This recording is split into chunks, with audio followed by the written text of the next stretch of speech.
Hi there, I'm Alessandra Latour, a leadership expert with over 15 years of experience leading teams and developing leadership programs for over 400 leaders. I've had the privilege of designing learning programs for companies ranging from 15 to 5,000 team members, and I've earned a Doctor of Education degree to make sure that all of the programs I develop maximize learning and action.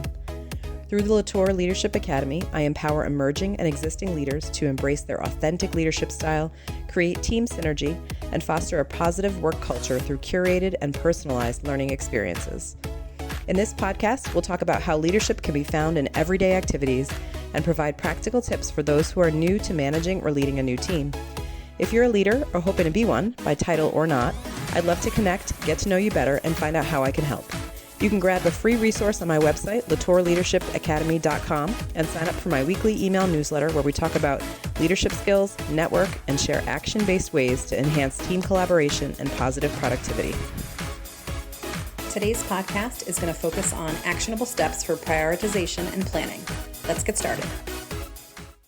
So the first question that came in is, how can I better prioritize my daily tasks? So I think the first suggestion I have is to make a to-do list and start by ranking those tasks by importance. I want you to remember, a list doesn't allot time to tasks. So if you don't put your items on a schedule, or in your schedule rather, giving them time, you're probably not going to do them.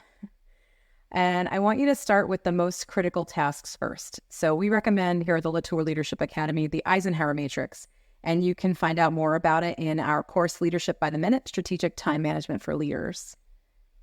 And then also consider breaking down big projects into smaller, manageable tasks. For example, you might need to complete 10 performance reviews for your team.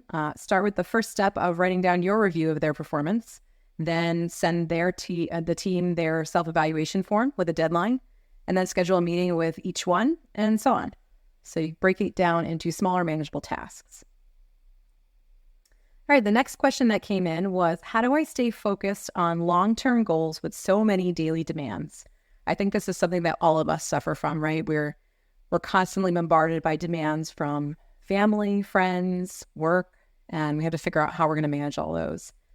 So I think the most important thing, or one of the important things, is to keep your long-term goals visible and revisit them regularly. So that might mean you hang up a list on your wall, or you put it as background wallpaper on your laptop screen or your phone. And then add a task to your calendar each month, say like the first of the month, to check in on how you're doing with those goals and write down any action steps on your to-do list. And then remember to allot them time on your calendar, right? Without time on your calendar, they're really not important to you and they're not going to get done. Again, take those longer term goals, break them into smaller actionable steps. So if your goal, for example, was to read 12 books this year, make your first step making the list of the 12 books that you want to read. And then prioritize tasks that align with your long-term goals. If reading those books is your goal, make sure that you're prioritizing scheduling time to read them. All right, and the last question kind of in this productivity section here is, what's the best way to plan my week for maximum productivity? I would say review your weekly goals and prioritize them. Pick a time each week, maybe that's Monday morning or Friday afternoon, and review the upcoming week's goals and tasks. And I'd say put that in your calendar as a time block, either on that Monday morning or Friday afternoon. Some people like Wednesday, whatever day and time works for you, put in a time block where you're reviewing the coming week. And then speaking of time blocks, block out time for important tasks and projects. This goes back to the tip about putting your to-do list tasks on your calendar. When you're in that time block, eliminate distractions so you can focus on completing that task alone and not worrying about anything else. And then it's important to leave some room for unexpected tasks or changes. I like to schedule time for the unexpected. So for me, that often looks like a 5 to 15 minute break between time blocks. And at the very least, it allows me to get up from my desk and move around.